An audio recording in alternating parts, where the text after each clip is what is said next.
What's up, dudes? Lots of progress on the Alumacraft. So first, I got the interior all tore out of it. Um, all the compartments and everything. Like so in the back here, there was a platform, you know, uh, with a seat mount and stuff like that, and then there was 18 frickin' compartments in the thing and a live well up here. And the same thing in the front. I know, starting right, probably right about here. This was also a platform, with a seat mount. And again, there's a live well right here, and you know, another 50 compartments up here. And then there was down that side. There was a little compartment, going all the way that you could open up. It was like a rod locker. That one was. So that stuff sucked to get out. It was like you had to take everything apart in just the right order, or it was a pain in the ass. It was actually all aluminum, so I kept all of it. It's just tons of random pieces of aluminum. I thought it was all gonna be all framed out of wood. But so yeah, I got all kinds of random pieces of aluminum to make brackets and whatever else. And then once you got down to the floor, like the floor just like came right up. It was in the back here. It was original and it was sopping wet. It was riveted to these stringers originally. And up here, this whole floor had been replaced, and they just kind of butchered it in there and used these big hex self-drilling screws. And yeah, so once we got the floor out, then there was the pour foam. All of these cavities were completely full of pour foam. I mean, it was literally flush. It was completely flush. You could walk around on it. It was flat, except in the center here there was a gas tank. Pretty much went the whole length of it. Is 24 gallon tank. So obviously I can't use it because we're going to be swinging an engine down in there. So yeah, we got rid of that. My buddy wanted it. He's talking about building a boat. But I got a couple, the aluminum, what do they call them? Saddle tanks that came in the old jet boats, that sit, back here, right on the inside of the gunnel. They're kind of angled on one side, even for the gunnel. I got a couple of them we robbed out of the boat that we bought for the Starcraft just to get the jet pump out of it. I bought a whole boat to get the pump, but we kept the tanks out of it too. A couple other little knickknacks out of that boat. So I'm probably going to use them in here. And, we were going to use them in the Starcraft, but I didn't want the engine and the weight of the fuel tanks all in the back of that boat. We ended up using the little bow tank in the Starcraft. It's only 19 gallons. It needs another gas tank now. It's not big enough. It just sucks. We're trying to do these long runs upriver, and we always got to bring extra gas. But anyways, so we got all the foam out. It sucked. We ended up going down it with just a Sawzall wood blade. We just kept doing cuts all the way down it and all the way down it. And then we'd get with pry bars on, right on these stringers and peel all those chunks out of there. It actually came out easier than I thought it was going to, but it still sucked. I mean, it took us 2 days, me and my buddy. So but yeah, once we got it all cleared out, I mean, look at what is already in here. If you guys have been on my channel for any length of time, you saw what I had to do to Starcraft, man. There was nothing like this inside that boat. There's nothing but ribs going this way in the boat every, I don't know, foot and a half or something. And then it had these little flimsy floor supports going down. They were completely, we took them right out and threw them away. They were useless. They're just, super thin aluminum, useless. So, yeah, I spent, a year and a half standing on my head inside that boat, welding all that structure in it so it could hold an engine. And, like, this thing's already built like a brick shit house, man. Like, we swung a aluminum LS1 block down in here. We took some measurements with the StarCraft, off the floor and stuff, and where the engine was roughly going to have to sit. And we swung the motor down in between these stringers, and it fits. Your remote oil filter is going to be required. It's tight. It's a little tighter than the stringers that I welded in the StarCraft, but it's still going to fit. So we're just going to leave all this in here, and I'm just going to shore it up. So you can see out here, that's about a half an hour with the eraser wheel. I'm trying to get these decals off. I want all of them to be anonymous. I don't want any decals on any of them. I want them all to just be gray, bland-looking boats. But so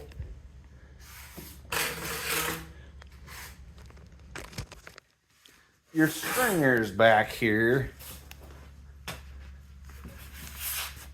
If you figure I'm going to use motor plates again, probably, because they're cheap. They're $100 a piece. For $200 you can mount the engine.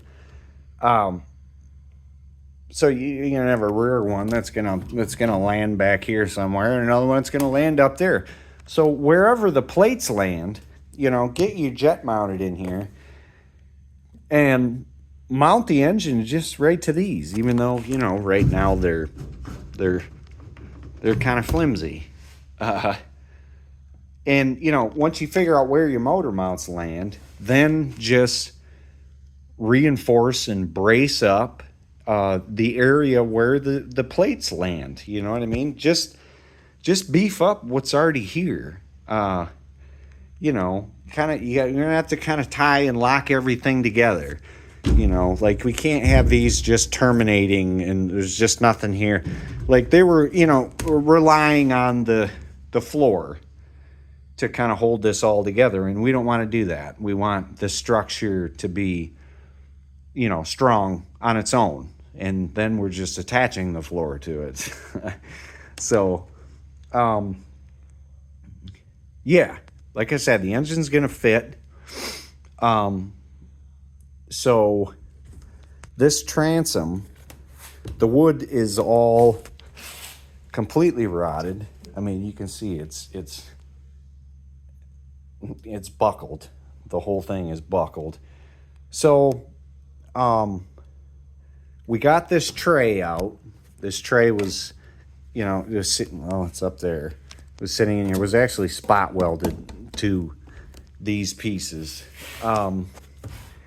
And the whole thing is through bolted. You got these screw heads here, and there's nuts on the back side, and then you got this rear panel. So we got to get all the fasteners out of it, and then see if we can get this rear panel out without this is right inside here. You got a flange. These are attached right to this panel too and screwed into the wood. And like I said, I want to try and just keep these, leave them alone. These, so I don't know what we're going to have to do. I may end up having to just cut this completely out, for now, and then coming in after the fact, once we can get all this out, we can, we're also talking, you could also maybe just try and cut right around it, cut this thing into pieces, this inner panel, if you can't get it out. And then, just go in there with that, one of those little rotary multi-tools and just cut the, either that or the transom might just fall right out of it. I mean, it's really bad. There's just mulch falling out of the bottom of it. So yeah, this is the last thing we got left to really tear apart.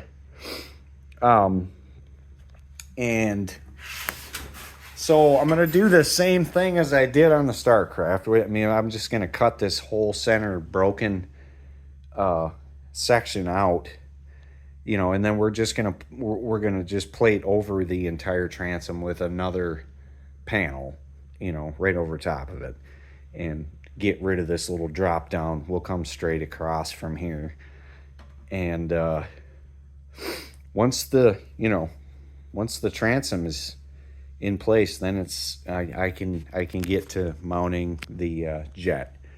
So yeah, speaking of that, I found a guy over in Wisconsin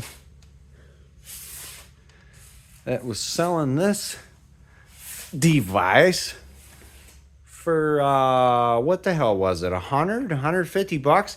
There's a bunch of these for sale around here on Marketplace for $300, $400, $500. Yeah, I found this guy over in Wisconsin with this thing, and he was willing to ship it. So it's pretty slick. I got a intake casting. I don't have a pump yet. There's a lot of pumps for sale, but it's the same thing. I'm not spending $800 on a 12JC pump. I'm just not. I'll spend $300 tops, and I'll find one eventually. There'll be some old man that don't know what he's got, and I'll get it for $200. But so this intake is a little bit different from the StarCraft intake. You still got these fins. I had to cut those off. The other intake, the V that it's made for is actually extremely similar to this boat. The StarCraft one was too much of a V, so when it was mounted in there, the center of the intake in the front, up here, and in the back was way too tall. It was sticking way below the hull. I spent I don't know, an hour and a half with like a 7-inch grinder grinding this down on that other intake to actually make it flush with the hull, and it's this one, it doesn't look like I need to do that. It's made for a similar hull to this one. And like I said, this is exactly the same as the StarCraft. The dead rise and even the radius on the keel and everything, it's exactly the same. So I can just tell that this intake is gonna fit a lot better. It's kind of, the only other difference is the StarCraft intake, this flange on the front and the back, the flange followed the V, and on this one it's flat. So it doesn't make any difference, I think what I did on the StarCraft I had some aluminum bars because you got to space this whole thing up. It's made for a fiberglass hull. So inside the boat, it's got to be spaced way up because, you're just going on to aluminum. So, I don't think it's going to be a big deal. I think I had bent a couple spacers to sit underneath the front of that other intake and then welded them into the boat once it was in place. So this is just, I don't know, I just have to do something a little bit different up here with how it mounts into the boat. And it's the same in the back. This was the same thing. It followed the contour of the hull before, and this is flat. It's also, so the top of the flange where you put the bolts through, that on the StarCraft was angled. It's not on this. This is flat on this end, and then it's just angled on the bottom. So the bolts are gonna go straight down on this intake versus the Starcraft. They came through at an angle, so that's gonna be kind of weird. I'm not really sure how I'm gonna address that. I had on the Starcraft on the outside of the hull where the bolts all came through. I had a piece of flat bar aluminum that went the whole length, so I could put the countersinks in all the holes, and because it was a little off angle too, so I had to countersink that bar at a little bit of an angle with the Starcraft. So it's going to be, it's something along those same lines, but it's just going to be a little different. It's just kind of so it's just a bunch of little kind of subtle differences from the other intake. It didn't come with a grate, which is fine. We've been, and for the other boat, we've been talking about it for years. The grate is the Achilles heel of the Starcraft. We're in the water cleaning the grate out a lot. Like we just know that at one point or another we're gonna have to pull the boat over the side of the river, and we're probably gonna have to get underneath it and clean it out. It's just not. It needs a stomp grate. I have to engineer a stomp grate that works with a Berkeley intake. There's not one out there that you can just buy. So I got to figure out how to do it myself. But I mean, more importantly, the grate needs to be tightened up. The Berkeley grate is what, like 4 or 5 tines, maybe. Like it's the gap's too big. I just got a rock caught in the impeller of the Starcraft, and we had to tear the entire pump down to get this stupid rock out of it, because the grate, the gaps between the tines is too much. It needs to get tightened up. So whenever I do get it around to it on that boat, when we get it flipped over, I'm not going to try and do something like that upside down. We got to get the boat flipped over if I'm going to be trying to build a stomp grate. But yeah, if we can get a good design going, maybe with the Starcraft, meaning it's already functioning, and once we know, I want to tighten it up as much as physically possible, as many tines in there as possible, until it starts to have a problem. You can't get water through it, and you start having issues with cavitation or whatever. But I want to tighten it up as much as physically possible, and just start out with them really close together. And if it affects the pump in any which way, then okay, open them up a little bit more. But once we get a good design going, with the Starcraft, then I can just, we'll just come in here and do the exact same thing in this, and we'll know that it's going to work well, I guess. So, yeah, like I said, still no pump. One of them will come down the pipe here shortly. I can feel it. What else? So we were talking about once we get the engine mounted, I guess. We're gonna put the floor in this whole thing, just make it so like all the rigging and everything else we got to do is easy, because there's a floor in here to work off of instead of doing it. It sucks. I'm tripping, stumbling. It's not fun to walk around in here right now. So here's the other thing. What kind of the big change up from the Starcraft. So what I want to do, the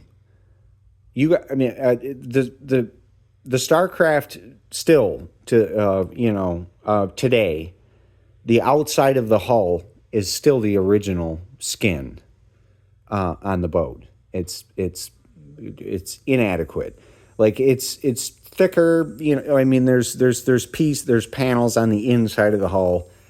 It's extremely strong. The whole boat is extremely stiff, but it needs a new bottom, desperately. So we've been talking about this for the past couple of years on what we want to do with the bottom on that boat. At first we were just going to do plastic, but yeah, the more you look into it, the UHMW, it doesn't increase the structural integrity of the boat. It's there to prevent the aluminum hull from being machined away, basically, by gravel over time. It's for up in Canada, in New Zealand, and places like that where they're all crystal clear gravel bottom rivers. And that's all it's there for. It's not. It doesn't make the boat any stronger at all. It's just so the gravel doesn't slowly machine your hull away. It machines the plastic away. It's just a sacrificial layer below the boat. I don't need that here. It's the rivers are not there's no gravel. It's all muck. It's mud bottom, and it's just logs. Logs and rocks. So I'm my boats are subjected to impacts, not skating along on gravel. So I need to increase the structural integrity of the boat. So then we were like, well, again, we're going to do all aluminum. We'll just plate the whole damn thing in aluminum. We'll do like 3/8 down the keel, and then 1/4 inch or whatever else on the outsides of the boat or something. So that was what we were going to do for the longest time, and then I got digging into this again.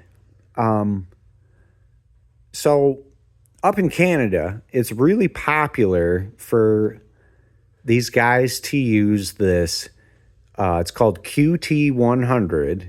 It's a high impact resistant steel. And so they take this steel, and in most cases, they just do a keel strip. They down the middle of the boat.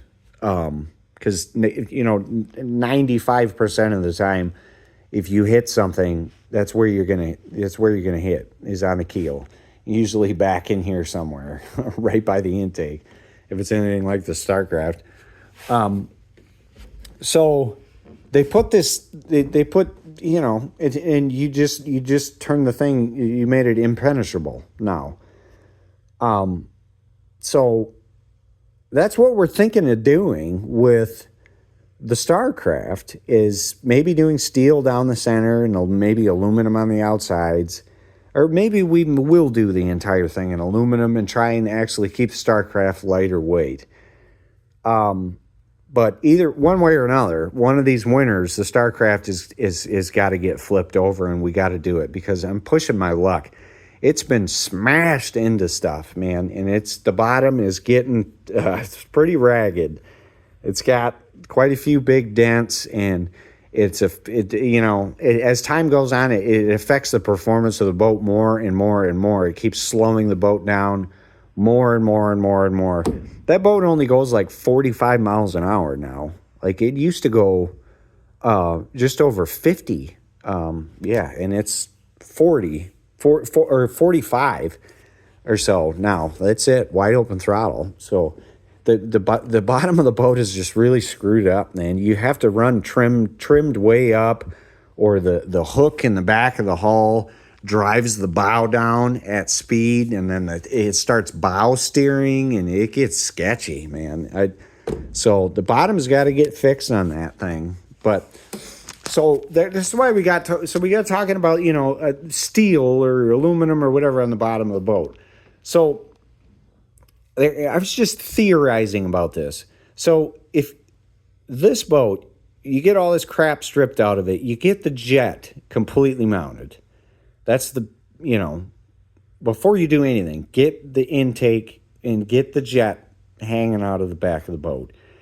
But then, instead of like the Starcraft, where we went from there and then finished the entire rest of the boat and it was totally done, let's do the bottom first.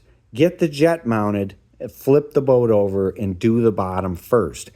Because the only reason I'm thinking so is if we did in this boat do a steel keel strip down the middle of this boat. So now you've got steel bolted through the entire center of the boat. Like, does that not make it so when you get to you flip the thing back over and now you're up here mounting the engine, the next part, it just seems like the amount that I guess the amount of time that you got to put into the reinforcements in here, the engine mounts and all that type of stuff, is going to be way less when you have steel on the outside of the boat. And all you have to do is tie, your motor plate mounting locations down to the floor and through bolt through the floor, and you got steel out there. You know what I mean? Like it just seems like the amount of reinforcement that I'm going to have to do in here is going to be way less if there's steel on the outside of the boat to attach to, So I don't know. Let me know what you guys think. I know obviously adding a whole bunch of steel down the center of this boat is going to make it heavy, which I don't care. I really don't. I don't care. Same as the StarCraft. I don't care how fast this boat goes. People think I'm putting V8s in these freaking fishing boats so I can go fast. No, you can't go fast. You can't go more than 25 miles an hour on these rivers, or you're going to end up on the bank. So I need these things to just cruise up and down the rivers, and that's it. So I don't care if this boat comes out kind of heavy. I don't. The StarCraft is 1,700 pounds. It's a tank. It would be 2,000 pounds. I actually did the calculations and measured it all out. If I did the entire bottom of the StarCraft in 10 gauge steel, it would add 340 pounds to that boat. It'd be a little over 2,000 pounds. And, to be entirely honest with you, I don't think it would break the boat. I really don't. Like, I've had 3-4 people in that boat, and we've gone up. We went up the Muskegon River. That river's freaking nuts. I don't know if you've ever been over there. It's crazy over there. It's fun as hell, but it's rowdy. And we had the boat packed full of people. It didn't affect it maybe makes the boat obviously sit down on the water a little bit when it's, at idle speed.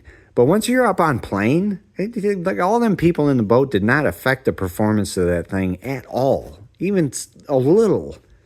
So I really don't care. I'm way less concerned about weight than I used to be. And especially in this damn thing, it's like a 7.5 foot beam. I really do. I think we can do we can go buck wild in here with weight. I really don't think it matters.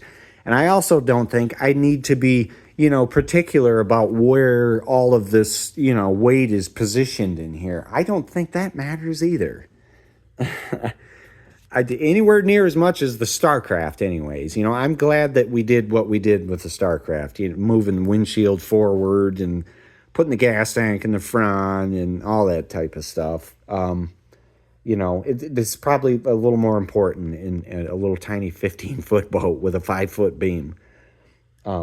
So I don't know. Like I said, let me know what you guys think. If you think this is a stupid idea to put carbon steel on the bottom of a boat, I don't know. The Canadians are doing it. Like I said, it's very popular up there. So, and there's also boats from you see Facebook posts about them every here and there. They pop up.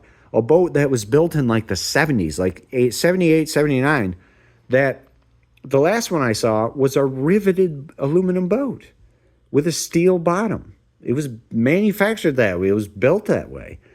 And it's still running the rivers today. Like I think it was a 78 or a 79. It was like an 18.5 foot boat, riveted aluminum boat with a steel bottom. So I don't know. Like I said, let me know what you guys think. I don't think I got anything else for this one. I'll keep trying to keep you guys updated. Sorry, maybe sometimes I skip I skip through 3, 4, 5 parts before I make a video, but yeah, we've been kind of just thrashing on this thing, so I haven't had it in mind to pick my phone up and take videos while we're doing it. I should more. But yeah, it's looking really good, man. Like I said, this looks really strong the way it is without doing nothing in here. Can you imagine? You know, like if tie these together too. You know, up here when you're doing all your kind of gusseting in here. But yeah, it's making the way that this thing is structured is making. You know, I'm looking, like I said, I'm looking at multiple hulls to do more builds with. You know, where I'm not stopping at this one. I'm already thinking about the next one. I need this one to just be done actually right now. But it's making me look at other Alumacraft hulls. You know, there's a lot of them that are kind of similar to this. There's a one called a Dominator. It's like 16 or 16 and a half feet. They're usually all open. You know, sometimes they're tiller. Sometimes they got a little helm over here. But the construction is the same. On the back of the boat there, where these stringers meet the transom, you have these little vertical stacks of rivets out there. So you can see that on other hulls and know that the structure on the inside is the same or very similar.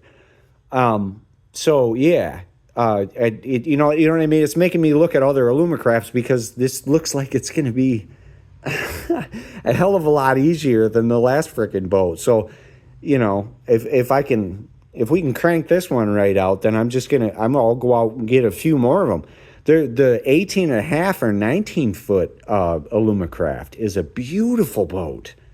Absolutely beautiful boat, front to back. You know, if I did really want to do one that big, that would be the boat, man. And it's same thing, same construction. It's got the same, you know, little vertical stacks of rivets on the back, just like the Dominator and a few other hulls I was looking at. So, yeah. Yeah, let me know, guys. Thanks for watching.